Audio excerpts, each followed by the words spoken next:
శ్రీమాత్రే నమః. మిత్రులందరికీ శుభోదయం. ఈరోజు శ్రీ విశ్వావసనామ సంవత్సర ఆషాఢ బహుళ చతుర్దశి బుధవారం. ఈరోజు ఆరుద్ర నక్షత్రం. ఈరోజు జూలై 23, 2025 తేదీ బుధవారం. ఈరోజు దుర్ముహూర్తం ఉదయం 11:41 లాగైతే 12:33 వరకు ఉంది.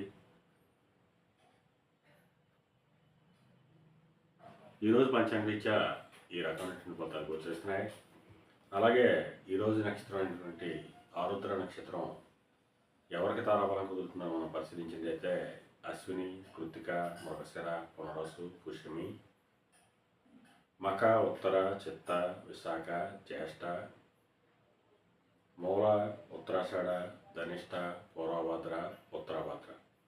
ఈ నక్షత్రంలో జన్మించినటువంటి మన మిత్రులందరికీ కూడా ఈరోజు నక్షత్రం అయినటువంటి ఆరుద్ర అనుకూలంగా ఉంటుంది. అందువలన ఇప్పుడు చెప్పుకున్నటువంటి నక్షత్ర జాతకులందరికీ ఈరోజు శుభకరంగా ఉండే అవకాశం ఉంది. అలాగే ఈరోజు రాశి ఫలాలను మనం పరిశీలించినట్లయితే మేషరాశిలో జన్మించిన వాళ్ళకి పరాక్రమవంతమైన ఆదాయాలు ఏర్పడతాయి. వృషభ రాశిలో జన్మించిన వాళ్ళకి ధనాదాయం వృద్ధి చెందుతుంది. మిథున రాశిలో జన్మించిన వాళ్ళకి కొద్దిపాటి కార్యజయం, ఆరోగ్యం చేకూరుతుంది.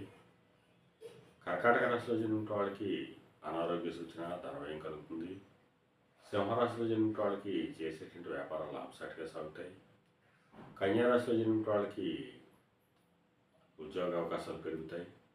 తులారాశిలో జన్మించిన వాళ్ళకి పితృరాశిదానికి సంబంధించిన శుభవార్తలు అంటారు.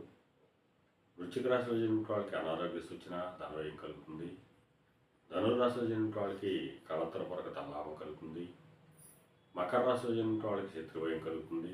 కుంభరాశిలో జన్మించిన వాళ్ళకి సంతానానికి సంబంధించిన శుభవార్తలు ఉంటారు. మేన రాశిలో జన్మించిన వాళ్ళకి ఆకస్మిక ప్రయాణాలు చేయాల్సిన అవసరం ఉంటుంది.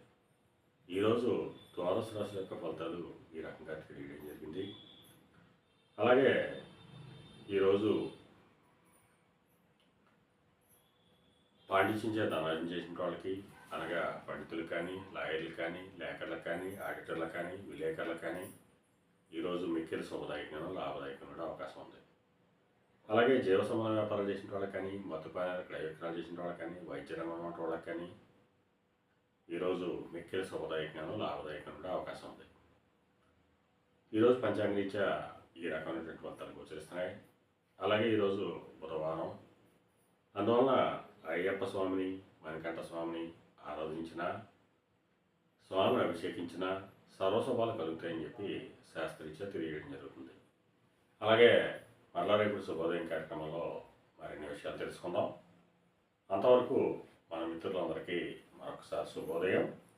ఇట్లు మీ పెదబాబు సిద్ధాంతి, పొలాల మామిడి.